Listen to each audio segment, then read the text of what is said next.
Okay, welcome everybody to this brown hairstreak butterfly monitoring training session, which is quite a mouthful. So just a reiteration for those who weren't here when we started, please can you all keep your microphones muted throughout this. You can use the chat function, which I'll be monitoring throughout if you have questions, and we'll be doing questions at the end. So this is part of the Saving Devon's Treescape project, which is a new project this year. We are looking to plant and nurture 250,000 trees outside of woodlands across Devon over the next 5 years. Is the main goal, but within that we've also got lots of citizen science elements, of which brown hairstreak butterfly monitoring is one of them. So we are very lucky this evening to have Jenny Packett from Butterfly Conservation with us, who will be leading the training session. Do you want to say hello, Jenny? Hello everybody. You'll be hearing lots from Jenny this evening. We also have Jess Morecambe from DBRC, who is also supporting this. And if you want to continue with the training, she'll be the one you speak to. Do you want to say hello, Jess? Hi everyone. Hello. And then finally, we also have Ruth Worsley from East Devon AOMB, who I think some of you have come through as well. So Ruth is also here supporting. Do you want to say Great. hello, Ruth? Yes, good to be with you tonight. Thank you. Brilliant. So that's the four of us. So the Saving Devon's Treescape project, just so you're all aware as a bit of background, it's a partnership project which is covering all of Devon. We are funded by the National Lottery Heritage Fund, as well as other funders such as Tesco Bags for Life, One Tree Planted, and Devon County Council. We've got lots of different elements of the project, so you can always look on the Devon Wildlife Trust website, so you can see how else to get involved. We're here due to Devon ash dieback and the loss that we're due to see. But yeah, everything's on the website, so you can take a closer look there. Now, this evening is all dedicated to the brown hairstreak butterfly, so I'll pass you over to Jenny, who will explain everything. Thank you, Rosie. Thank you, and welcome everybody. It's amazing to see you, so many of you. It's really encouraging that you're all here and obviously so interested in the brown hairstreak butterfly, and hopefully in helping to help us with the training that we've got planned for this winter. It's a fairly mammoth task, really. We've got, well, we're hoping to cover pretty much the whole of Devon and the Blackthorn Hills with our survey this year. The previous survey was carried out, sort of comprehensive survey anyway, was carried out in 2014. So it's been a few years, it's about time, 5 years on, that we're really keen to re-establish what the current status of this butterfly is in terms of its distribution across Devon. So we really would like to get a more comprehensive map of the butterfly across Devon, and hopefully by the end of this talk you'll feel confident and fully equipped to be able to help us to do that.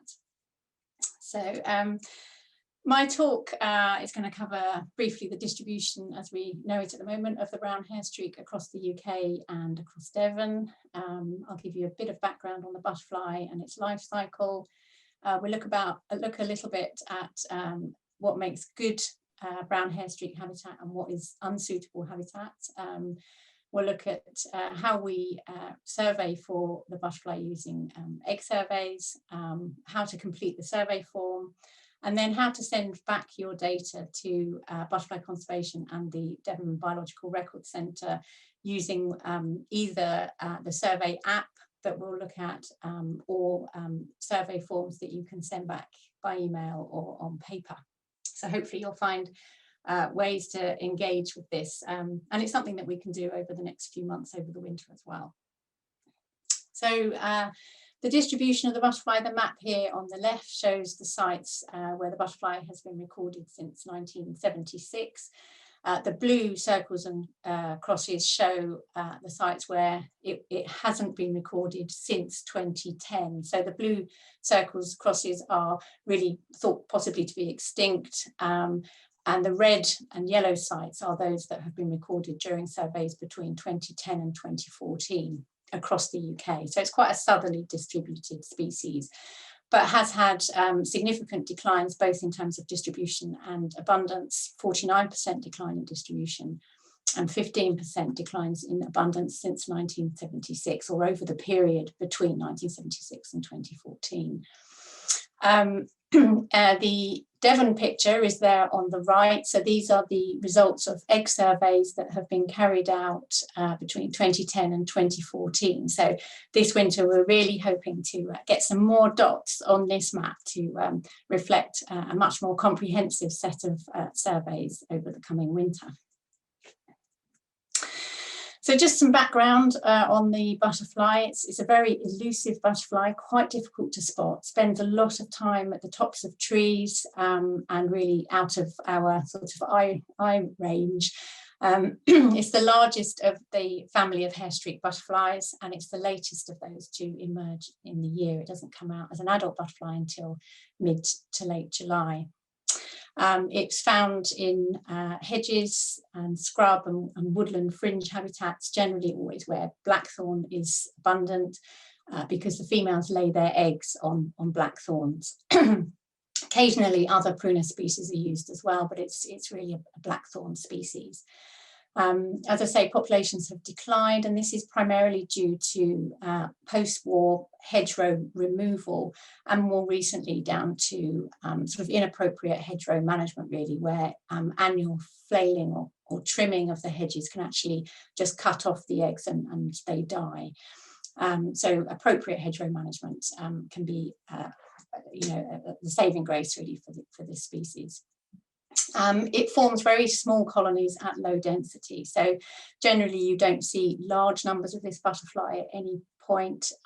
It can be just 3 or 4 adult butterflies across a whole length of maybe 1 kilometre of hedgerow, so very low numbers but quite widespread. And that can be quite a problem for them in order that they, to be able to find a mate.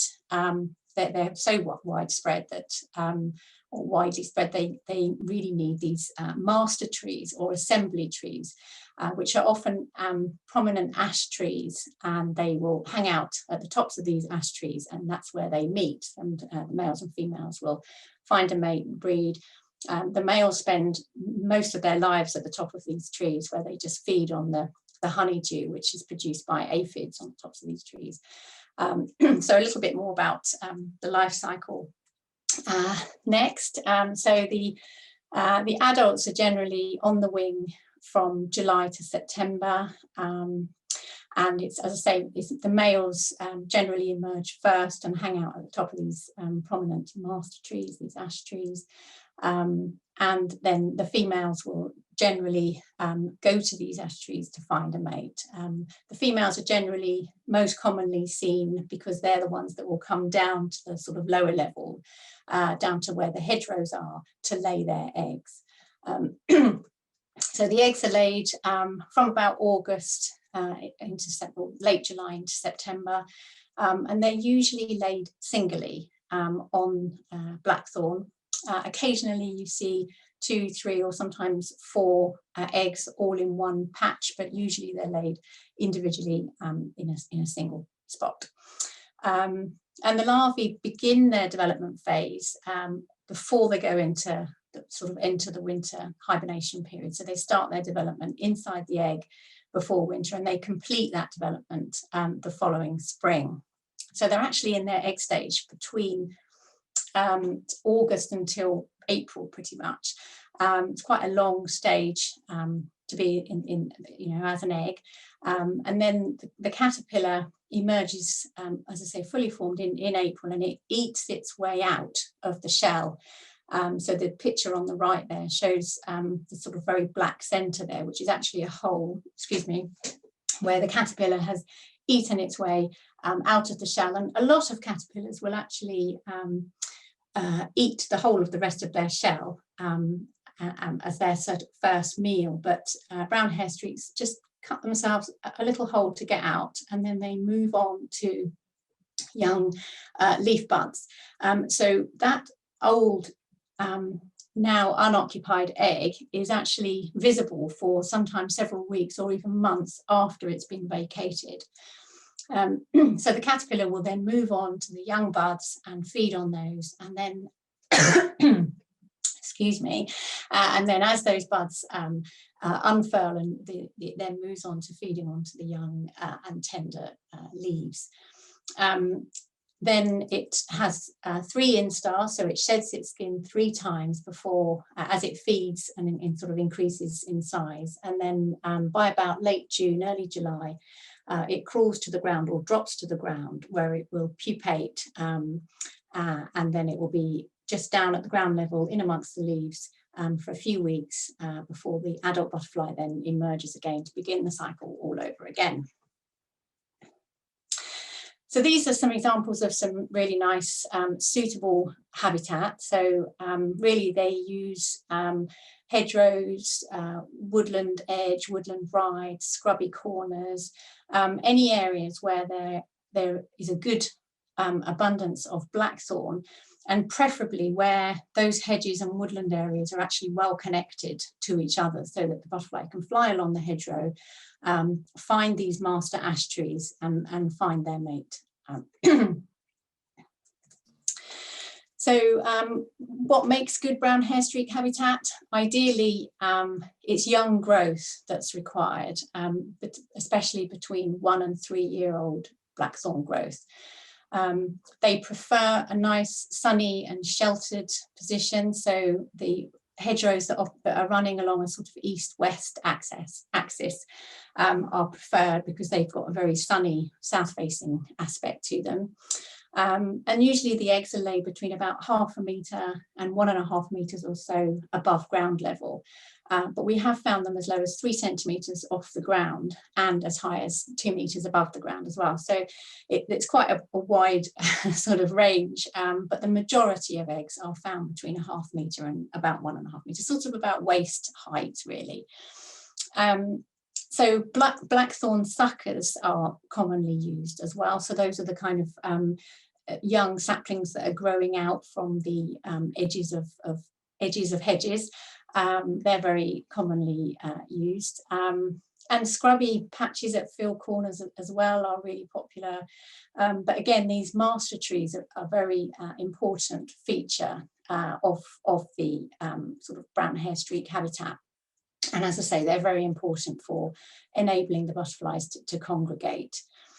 In terms of the management, the annually cut and flailed hedges are a real threat because the eggs tend to be laid on the protruding stems, which are the ones that are cut off during the trimming process.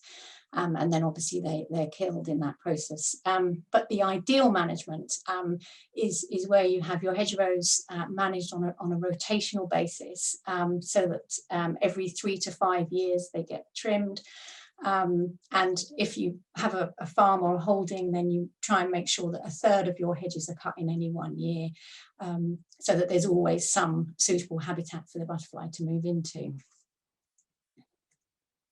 So here's just some general examples of suitable looking habitat, quite mixed sort of look to it really. And just to point out, hopefully you can see my cursor moving here, but this area here is where you've got some suckering blackthorn that's coming out from the edge of this sort of scrubby patch, and these areas have all had eggs on.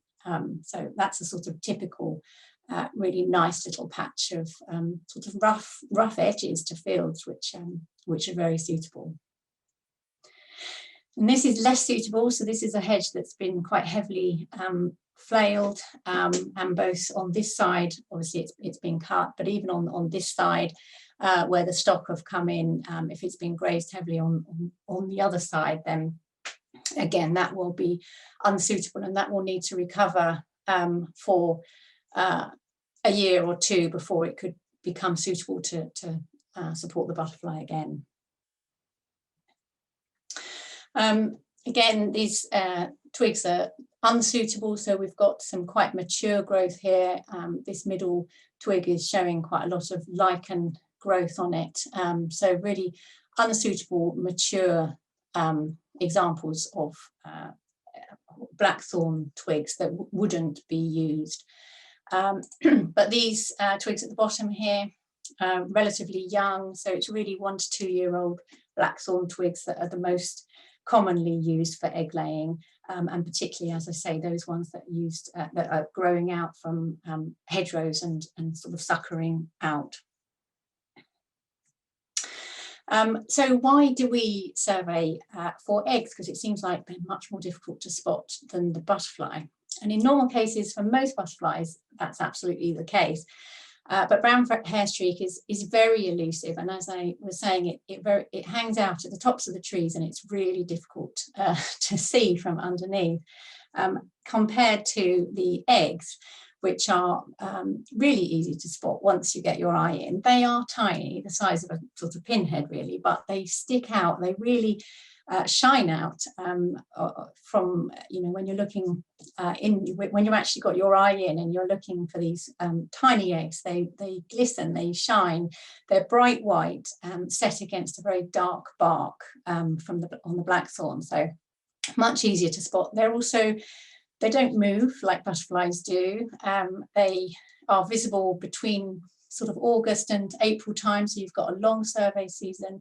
Doesn't really matter what the weather is, unless it's, you know, snowing or frosty or really, really foul, when you wouldn't want to be out anyway. So it's just pragmatic really. It's much easier to survey for this butterfly by recording the eggs. So just a quick word on ID for hawthorn and blackthorn twigs. Some people have asked about trying to distinguish between the two. Very simple when you get your eye in, but again, the blackthorn here on the right hand side, it's got a very dark bark to it.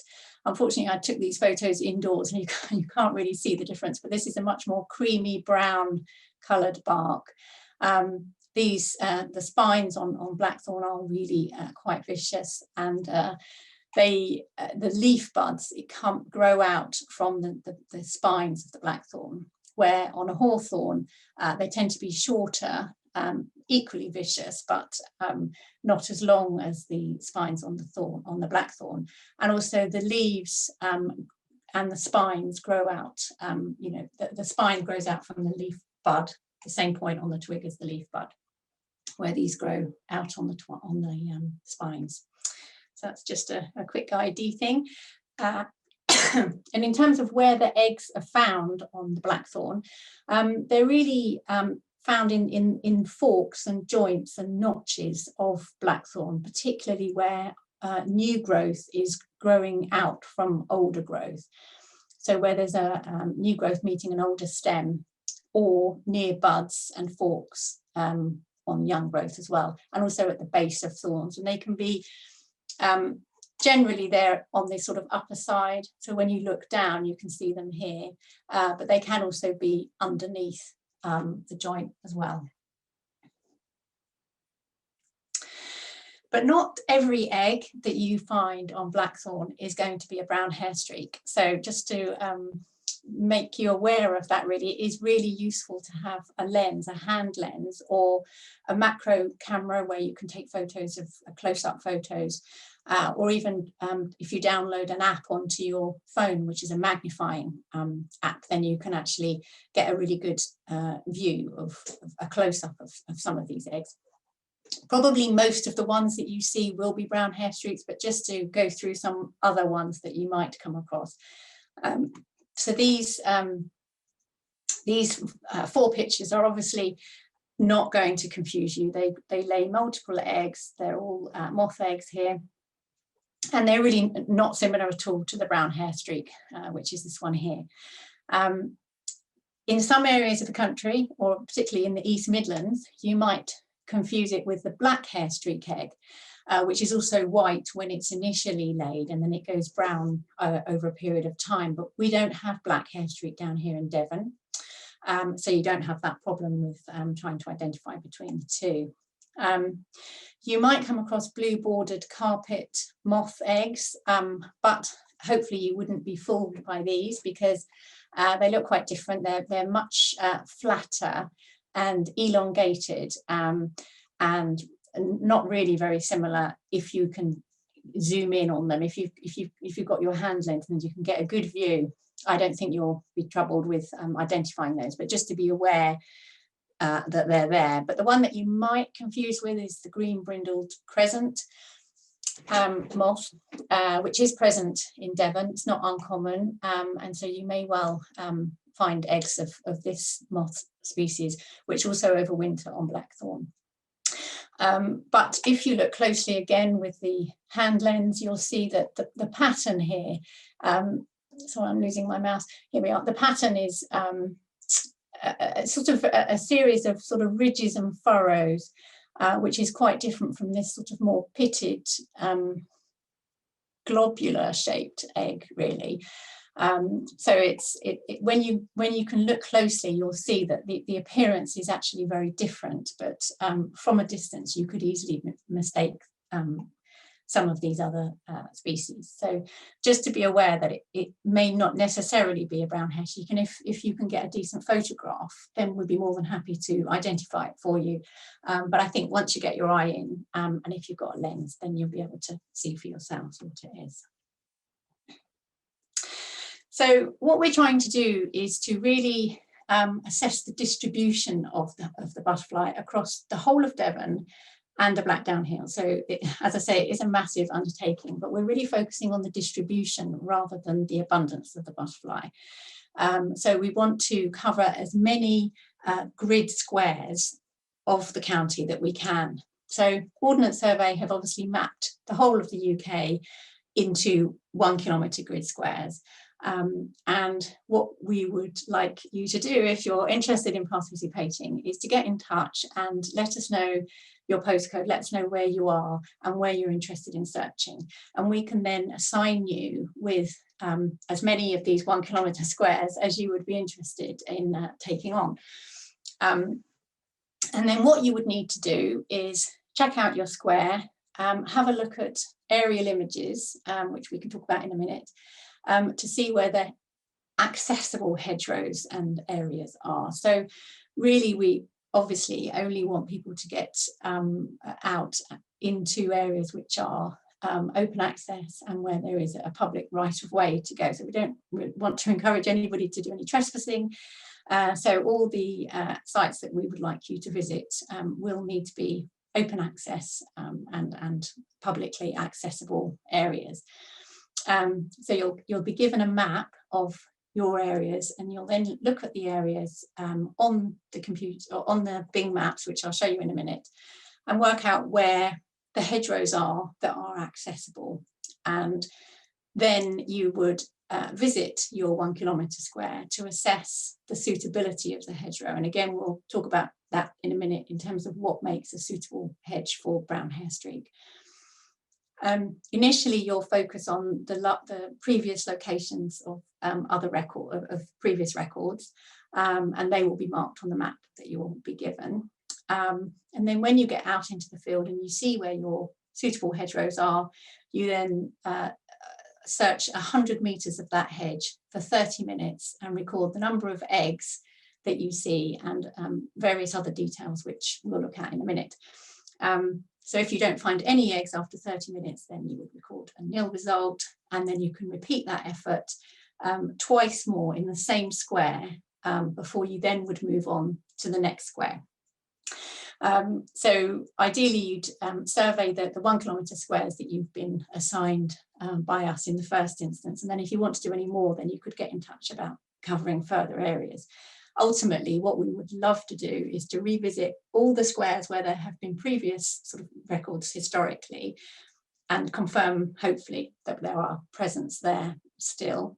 And then we would like to move out to adjacent areas where there are suitable hedgerows and check those as well. And it would be great if we can start putting some new dots on those maps to show that hopefully the distribution in Devon is increasing.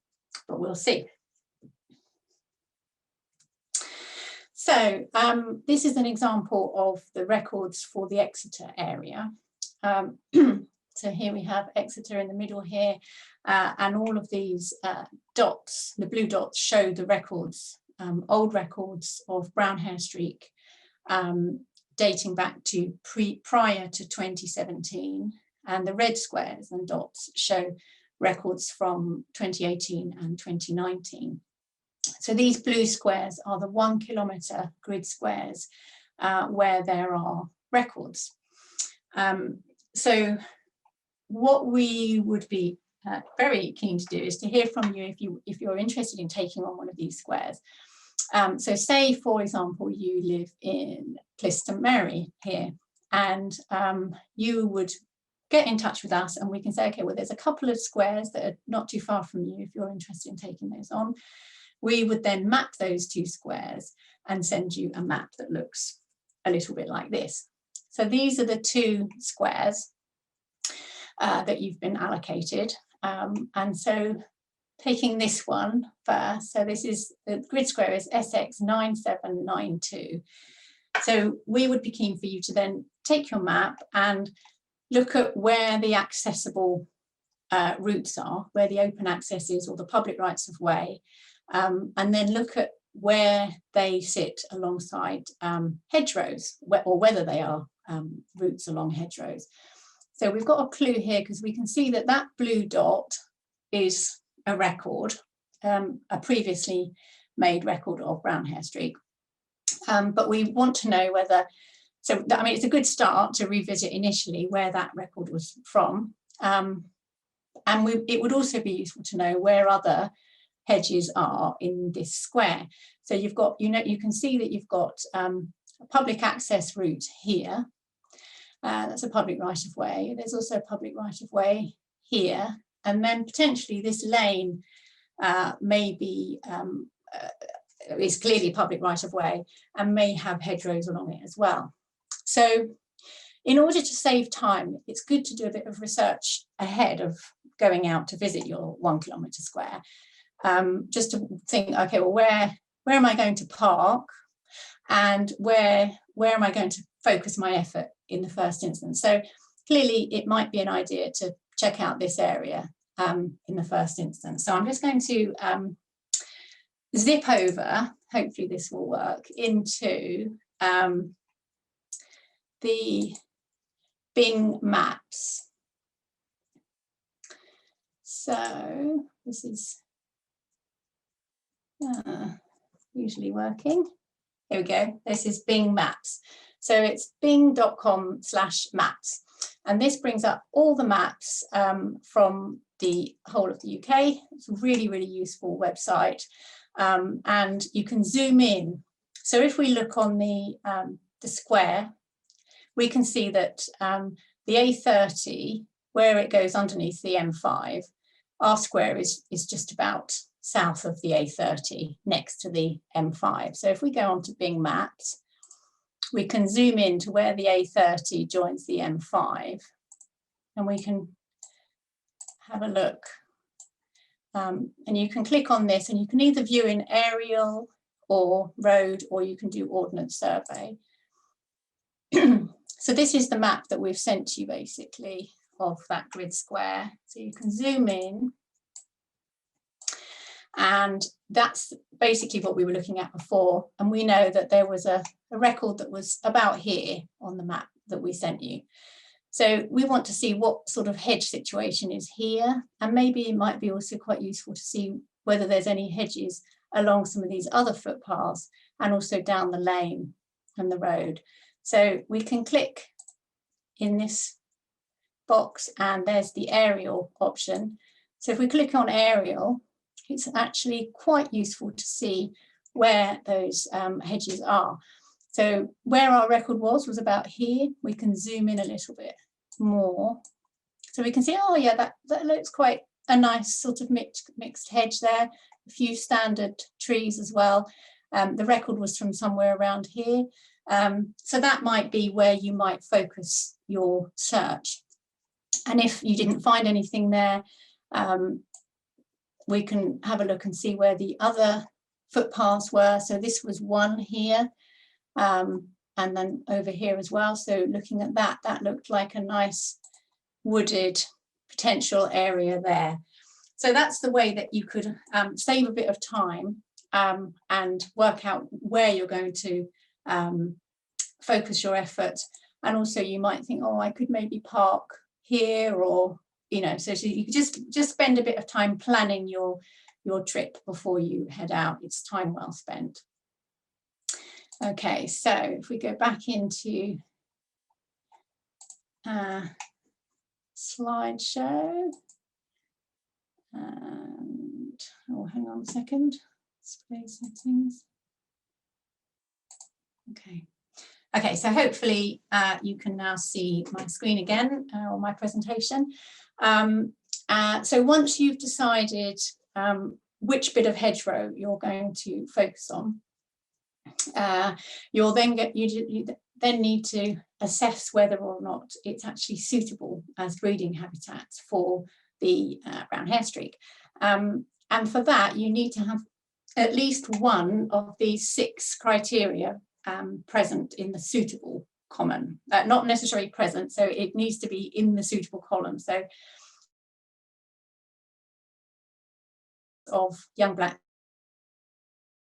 the absence of old and lichen encrusted growth, not to have just been flailed, and more than 20% of blackthorn in the hedge. If it's got all those criteria, that will be amazing. But if there's at least one criteria from the suitable column, then it's worth doing a survey. If there are no criteria in the suitable section, then it isn't worth your time to survey it. So move on to another bit of hedge within your same 1 kilometre grid square, and you can visit up to 2 more sections in the same square. But if none are suitable, then for that square just record a nil count, and then move on to your next square if you've been allocated or assigned to more than one. Hopefully that makes sense. So now you've got your suitable hedgerow and you know where you are. You then need to work out which bit of the hedge you're going to survey.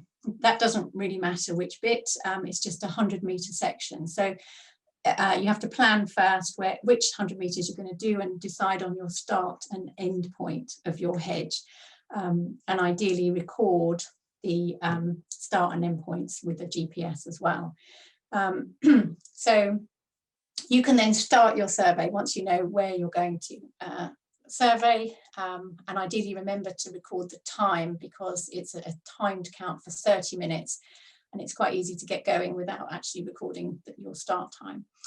And then you fill out the survey form as you're going. So just briefly a few words about the survey form. It's your site name in there, which will have been agreed with Jess, well, agreed with us, and I'll tell you about Jess in a minute, agreed with us what the site name is, and also you put your square number in there. So in this instance it was square, I think it was 9762 or whatever.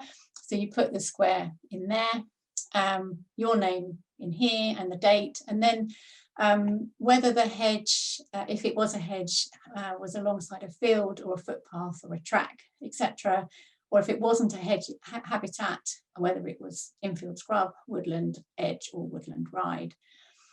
And if you can make an estimate on the frequency of blackthorn in your hedge as well, or in the feature, that would be helpful.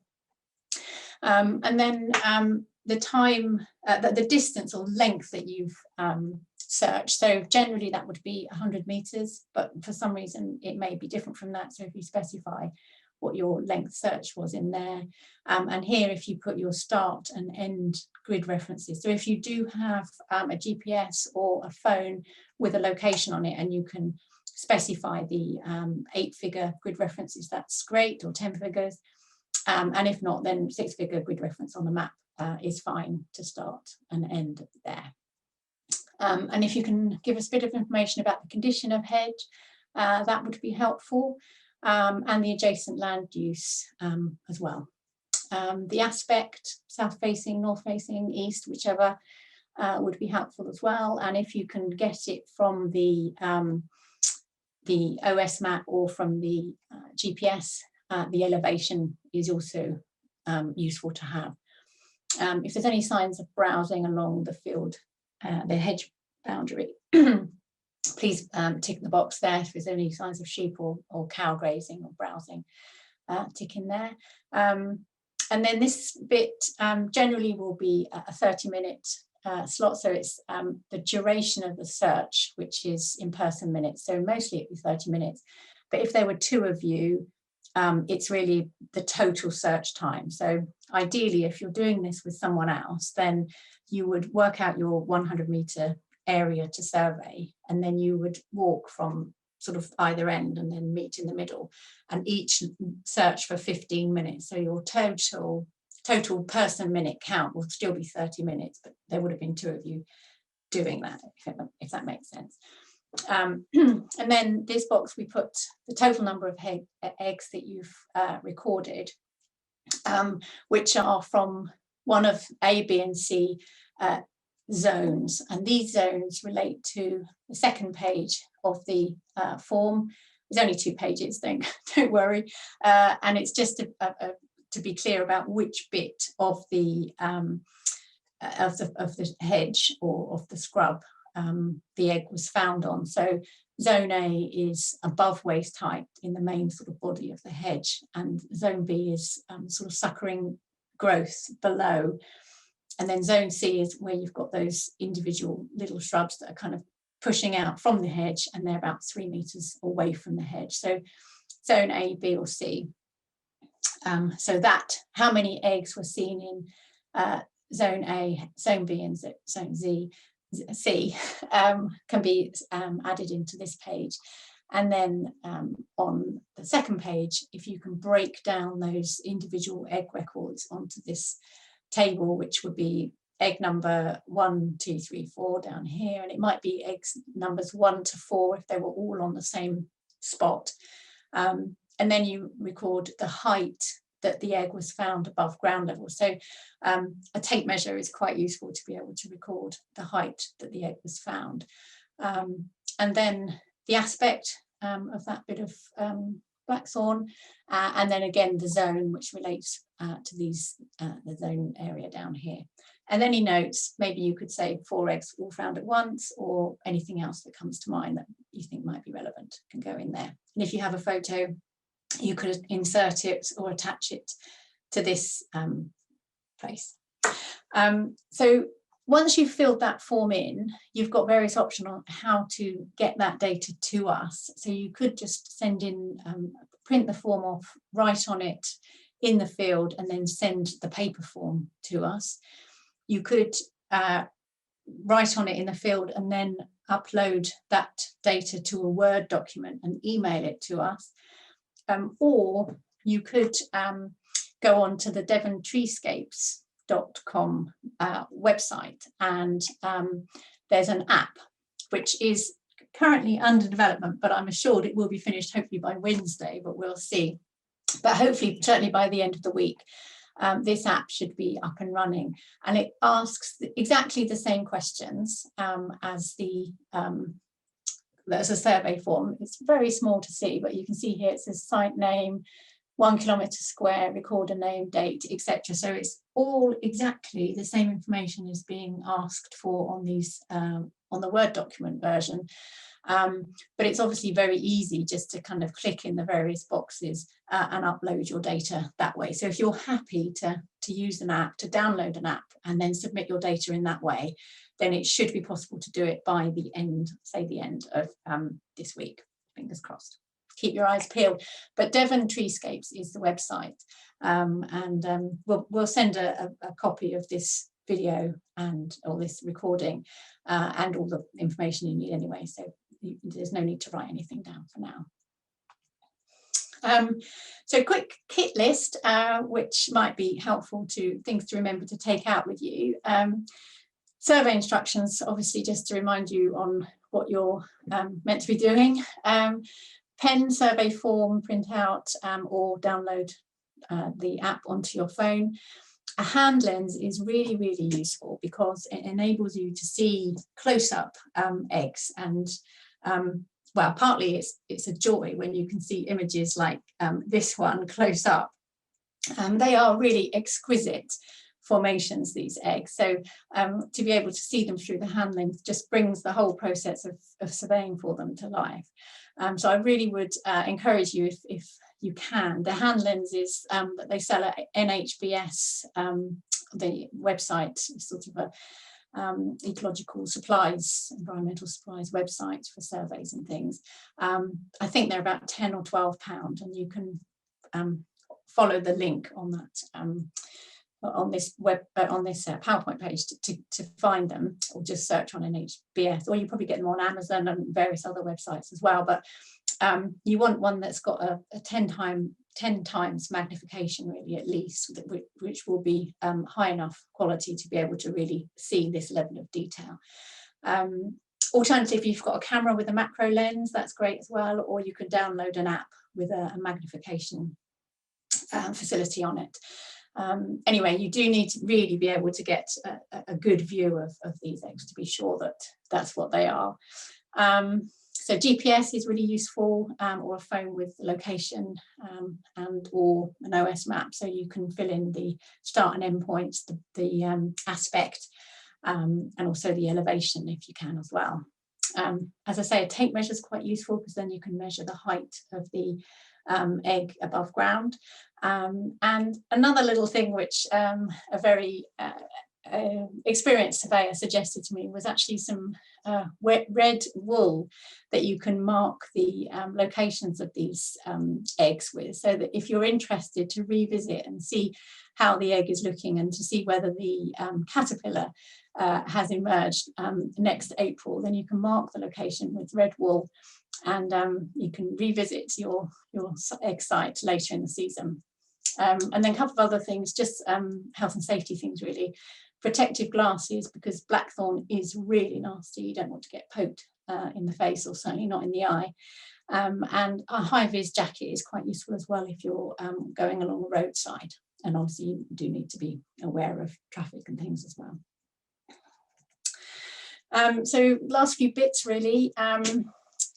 Generally, weather-wise, you can pretty much do it in any weathers that you would want to be out in. So avoiding heavy rain and fog and snow and frost and so on, and also glare. So if it's a really, really bright sunny day, it's quite tiring looking for eggs in a very glary environment. But generally you can just survey for eggs pretty much any kind of weather.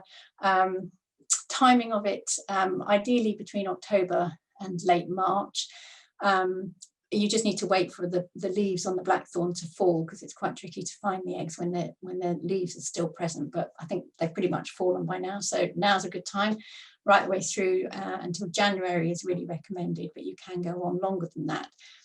If you go on longer than that into sort of February, March time, then there's more chance that there'll be sort of predation by birds on the eggs, or that they might be diseased, or there may be some kind of fungal infection. So the longer you leave it, the less obvious those eggs become as well, because initially they're very bright and white, and really shine out against the sort of black bark of the blackthorn.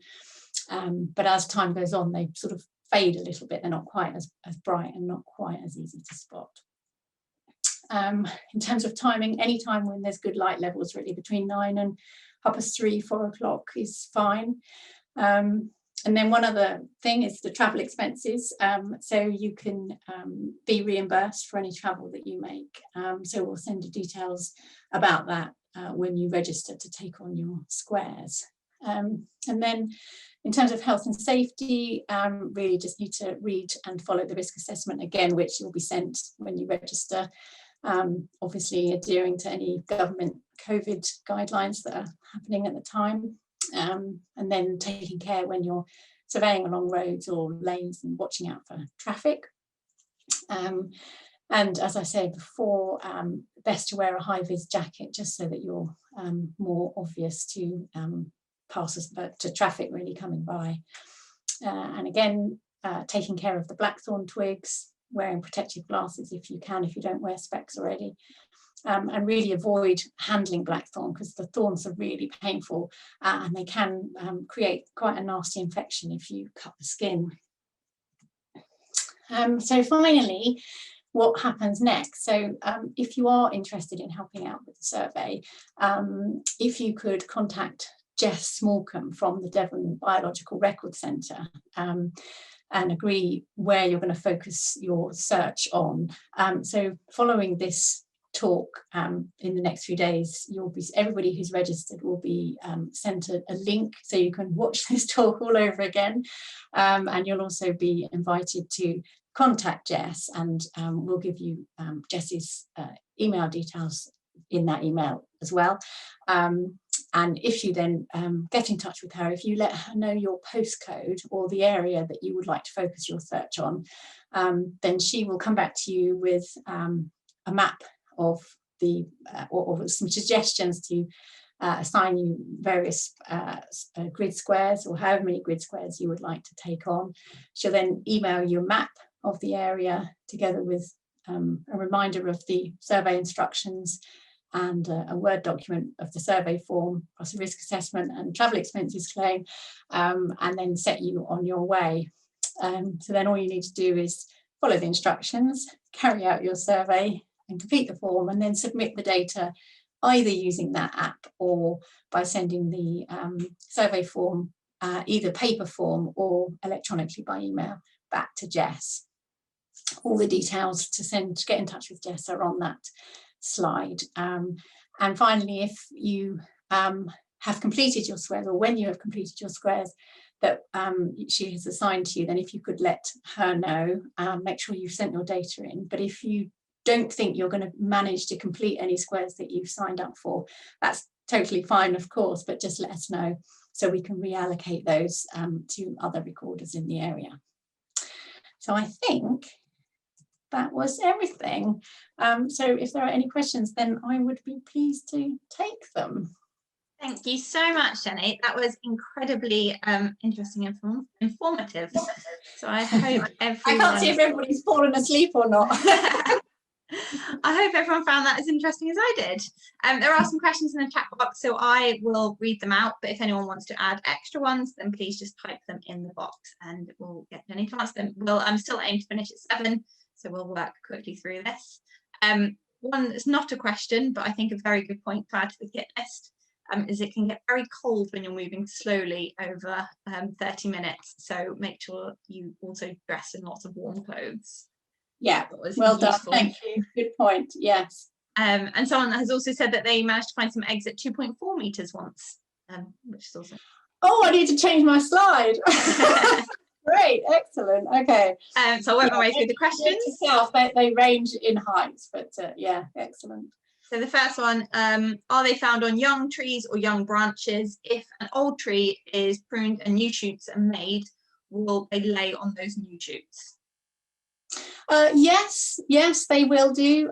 It's really to restore those hedges, to make them more suitable for the butterfly. It's just the trimming that is required. So if they can be incorporated into more of a rotational trimming management program, then they will become suitable. Yeah. Right. And is the egg always laid in the joint between a thorn and a stem? No, it can be underneath a bud. I mean, they are usually always in a joint, around it, under it. Yeah, I would say mostly, but not always. It's worth kind of casting your eye generally over the twig. I've got photos of ones that are actually about that far above joints, but that's to get your eye in where you're most likely to see them. They are in the joints. I think this one is in relation to Blackthorn. Are they sloes? It's the shrub that sloes grow on, yes. And what if you find a suitable hedge that is less than 100 meters? Yeah, so that's an example when you might survey it anyway, but you would put in there the distance that you have surveyed, and that's a genuine reason why you might actually end up surveying less than 100 meters of it. But yeah, so it would be useful to know approximately what that distance was that you have covered, and so that's why if you can pace it, it gives you a reasonable. I mean, I know that I walk about 60 paces to 100 meters plus or minus, and I'm 5'6", but if you're much taller than that or much shorter, you might do more or less, or rather less or more than that. So it would be helpful to know approximately what distance you do survey if you find a suitable hedge which is less than that, but it is definitely worth it, because some people find them in their garden. You know, we still want those records. Great. Is there a set ratio for the number of eggs found per area to indicate a population's health or the strength of the population? I'm going to say no. It's quite variable, and certainly you will see more eggs in an area like, for example, at Belvedere in Exeter. I know that the team there found a lot of eggs, surprisingly, you know, like 20 eggs in a relatively small, short section. So yes, it does reflect a higher abundance in that area, but I don't think that there is a set ratio of how many, you know, eggs you would find. But certainly the more eggs you find, the stronger, larger that population will be in that area. So in relation to the form, what if the hedge is on a field edge and a footpath? Which box would you tick? Sorry, say that again. If the hedge is on a field edge and a footpath, so if the hedge covers two of the boxes, both. Tick both. Yeah. It's not an either one. Great. And how do you tell if a hedge has been trimmed compared to failed? Trimming and flailing, it's no, that's fine. I mean, a hedge can be a flailing is just a type of trimming, really. But it's about how deeply into the hedge it's been cut back, and if it's been really taken off hard, then the stems tend to be quite a bit bigger and more mushed at the ends, really, if you go in deeper. So if it's very lightly flailed, and you can still see some young shoots that didn't quite make the flail, then that's probably still a suitable hedge. But if it's gone in quite deep, then anything that would have been, any eggs that would have been laid on the sort of first 18 inches would have been chopped off. Okay, so if you have an area with blackthorn, a hedge with blackthorn that is scrubbing up naturally, i.e. it's not cut for years, is there any management to encourage young suckers, young shoots, or will enough young shoots come naturally without management? Oh, that's an interesting question. If it was a reasonable length, I would try a bit of each, really. I would vary that and cut some of it and see what comes back. I think some areas have got just some excellent suckering growth. Some of the photos that I showed in the presentation earlier, which the stuff at the back was quite mature, but the stuff was just constantly marching out. And I think every area is a little bit different. But if you've got a range of young growth and older growth and freshly cut growth and not uncut growth, then that variety and diversity is the best, really. So if you can do a bit of a rotation, really, on that section that you're talking about, and do just part of it and then monitor how it comes back. Great. What about blackthorn trees? So this person has one which extends for many meters in width and is very thick. It starts about head height, and it's on the edge of a small copse. I would say probably not suitable for egg laying, because it's very difficult without seeing it, but I think they tend to lay low. So the majority of eggs are laid between half a metre and about 1.5 metres. So if the tree is much higher than that, then they probably wouldn't get up that high, although they do congregate around these master trees, which aren't blackthorn trees. They're usually, as I say, ash trees, which generally tower above the hedgerows or the adjacent woodlands. So it's not that they can't fly high, it's just that the females choose to lay their eggs low down. Well, somebody did report that they reported them at 2.4 metres, but that's really the exception to that rule. So if that tree has not got any young growth coming out the bottom of it, I would say it's probably wouldn't be used for egg laying. Okay, I can quickly answer this in that I will send round this presentation as a PDF to everyone who has signed up. So yes, you'll get a copy of the presentation, so that's no problem. I think I missed one. How can we encourage farmers not to flail annually? Big question. That's a huge question. Yes. I think you could go down the line of cost, really, because it's actually cheaper not to flail every single year. So I think that economically is a good incentive. But I think if you can just get across how important it is to have that the diversity in our hedges, to have more flowering hedge species and more that are able to go through to producing berries. They're so much more valuable for our wildlife, not just butterflies. The wildlife value of our hedges is so much greater when you allow that rotation to come in and the variety of age and structure. So I think if landowners can I think partly it's about education as well, and encouraging people to be a bit more aware about how their management can have such positive impacts for wildlife. And then the cost that comes in as well. So it's cheaper. Why wouldn't you? I think it's about dispelling the need for being really neat and tidy, and instead of landowners being, pleased that they trim right back down to the, nth degree, encouraging landowners to be a bit more competitive about how much wildlife they've got on their land instead of how neat it is.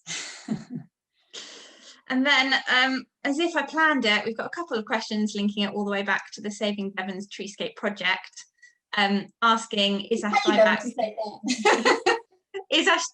going to affect brown hairstreak butterflies in the future?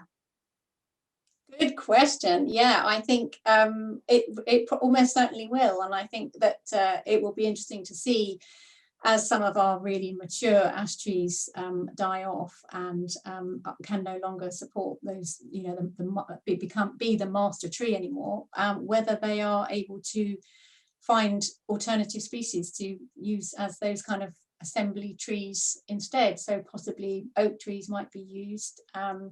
Occasionally other trees are used, but they are mostly ash. So I think, it will be interesting to see, really, to do more monitoring on that. Yeah, and that's exactly why this is part of the Saving Devon's Treescape project, is so that we can, hopefully we're going to be a 5-year project, so we can monitor every year and really start to see whether ash dieback is going to be having an effect. And where again across the county as well might be most affected, whether there are areas that are getting harder hit. So that's why it's really vital at the moment, as well, to monitor this and do it regularly. I did say that's the final question, but there is one more and then we will finish. The final question is, can you please clarify for the 30 minutes, is it for the whole of the 1 kilometre square, even if there are, for example, 3 separate bits for searching in the kilometre, or is it 30 minutes per 100 metre section?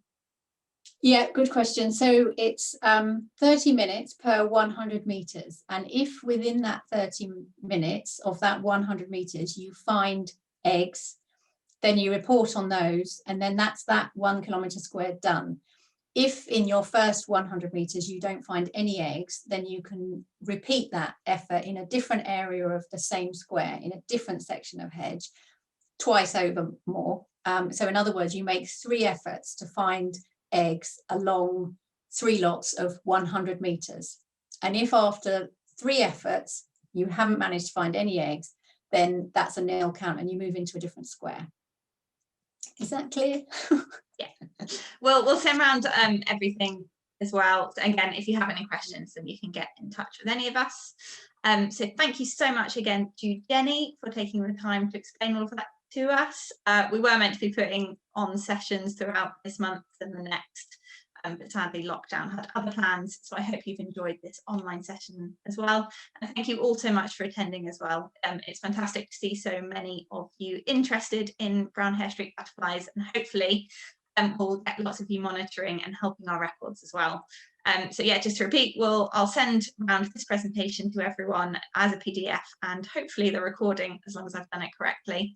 And then that'll have all the details as well with how you can get in touch with Jess to get your allocation of squares and to get started monitoring. And hopefully, hopefully you'll enjoy it and get lots of records as well. But yeah.